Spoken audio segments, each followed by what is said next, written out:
तो कैसे हो आप लोग। तो मेरा नाम है अभिषेक और आज हम ऐसे एक बिजनेस के बारे में बात करने वाले हैं जो इंडिया में हमेशा प्रॉफिटेबल रहा है और वो है रियल एस्टेट बिजनेस।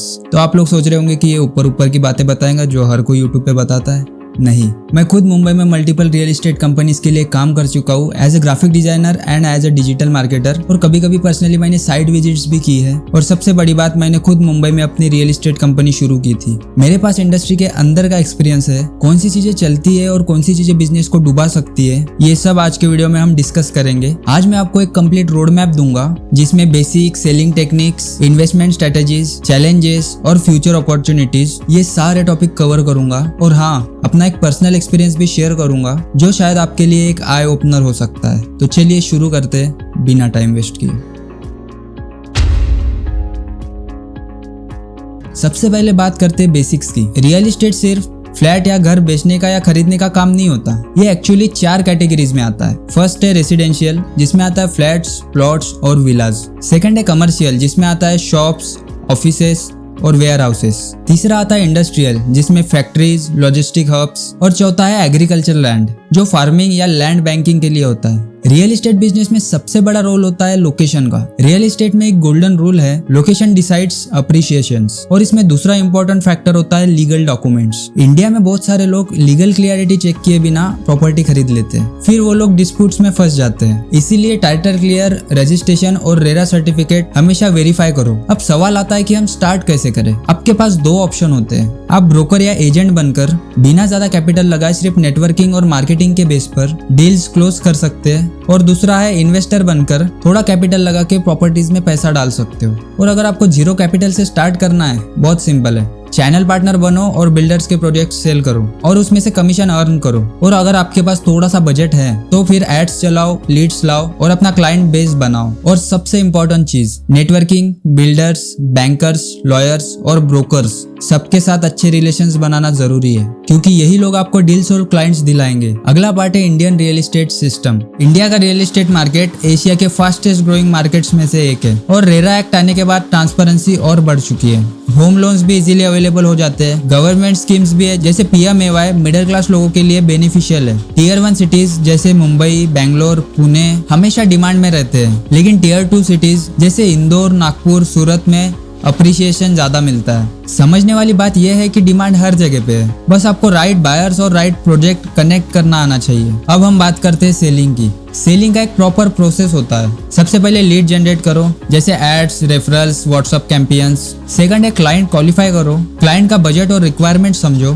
थर्ड है साइट विजिट करो, साइट विजिट में एक्सपीरियंस मैटर करता है, ये याद रखो। फोर्थ है निगोशिएट करो, क्लाइंट्स को फील होना चाहिए कि वो विन कर रहे हैं, मतलब हमारे यहाँ पे नेगोशिएशन बहुत होता है, तो ऐसा नेगोशिएशन करो कि उनको लगना चाहिए कि वो जीत रहे। फिफ्थ है डील क्लोज करो और पेपर वर्क और पेमेंट स्मूथ रखो। यहाँ सबसे बड़ा टूल है डिजिटल मार्केटिंग। मैं खुद मल्टीपल कंपनीज में डिजिटल कैंपेन्स रन कर चुका हूँ और मैंने देखा है कि Instagram reels, YouTube walk through videos और व्हाट्सएप मार्केटिंग बहुत तेज लीड जनरेट करते हैं। अगला पार्ट है real estate investment strategies. Investment के 5 पॉपुलर मॉडल्स होते हैं। फर्स्ट है buy and hold, rental income के लिए। सेकंड है फ्लिपिंग, कम प्राइस में खरीदो, रेनोवेट करो और ज्यादा प्राइस में सेल करो। थर्ड है REITs, मतलब रियल एस्टेट इन्वेस्टमेंट ट्रस्ट, ये स्टॉक मार्केट स्टाइल जैसा इन्वेस्टमेंट होता है। फोर्थ है लैंड बैंकिंग, मतलब सस्ती लैंड लेके लॉन्ग टर्म होल्ड करना। फिफ्थ है प्री लॉन्च बाइंग, मतलब बिल्डर्स से अर्ली बुकिंग्स कर लेना और बाद में प्रीमियम प्राइस पे सेल करना। अगर आप इस बिजनेस में लॉन्ग टर्म गेम खेलना चाहते हो तो रेंटल और लैंड बैंकिंग बेस्ट है, और शॉर्ट टर्म के लिए फ्लिपिंग और प्री लॉन्च बेस्ट है। तो हमारा अगला पार्ट है चैलेंजेस और मिस्टेक्स। आपको कौन से चैलेंजेस आएंगे और कौन सी मिस्टेक्स आपको नहीं करनी है। अब इसमें मैं अपनी पर्सनल स्टोरी शेयर करता हूँ। मैंने मुंबई में अपनी खुद की रियल एस्टेट कंपनी स्टार्ट की थी। सोचा था चैनल पार्टनर मॉडल पे काम करेंगे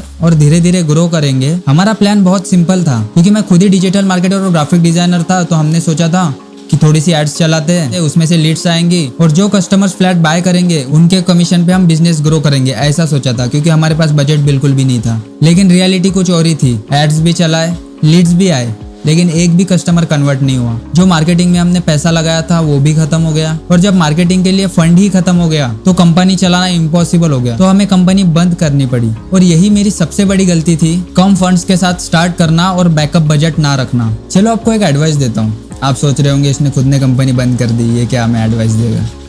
सी, मैंने जो मिस्टेक्स किए वो आप ना करो।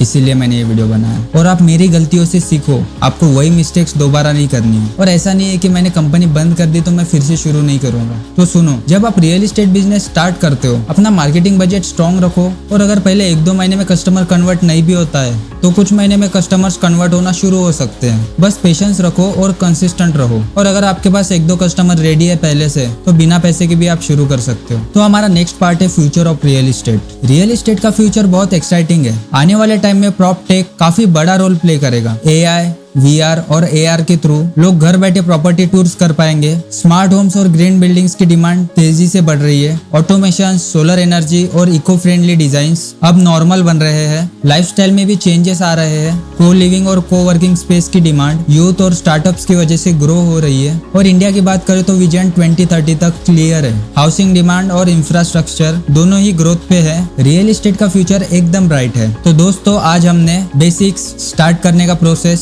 Selling techniques, investment strategies, challenges और फ्यूचर सब कवर किया। बस एक बात याद रखो, रियल एस्टेट पैसा बनाने का बिजनेस नहीं है, पैसा मल्टीप्लाई करने का बिजनेस है। और अगर आपने पेशेंस रखा, प्रॉपर मार्केटिंग बजट रखा और अपने नेटवर्किंग पे काम किया तो एक ही बड़ी डील आपकी लाइफ चेंज कर सकती है। अब छोटा सा Q&A करते हैं। बिना पैसे के रियल एस्टेट बिजनेस कैसे स्टार्ट करें? सीधी बात है, चैनल पार्टनर बनो। मैंने भी वही से स्टार्ट किया था। चैनल पार्टनर बनो, कस्टमर्स लाओ और बिल्डर्स के प्रोजेक्ट्स बेचो और कमीशन लो। सेकंड क्वेश्चन है, रेंटल या रीसेल दोनों में से बेस्ट कौन सा है? लॉन्ग टर्म के लिए रेंटल बेस्ट है। थर्ड क्वेश्चन है, कमर्शियल या रेसिडेंशियल इनमें से सेफ कौन सा है? ये चीज लोकेशन और बजट पे डिपेंड करती है। तो बस दोस्तों, यही था आज का हमारा वीडियो। आई होप आप लोगों को बहुत सी चीजें समझ में आ गई होगी। तो मैं वीडियो यहीं पे एंड करता हूँ। मिलते हैं नेक्स्ट वीडियो में।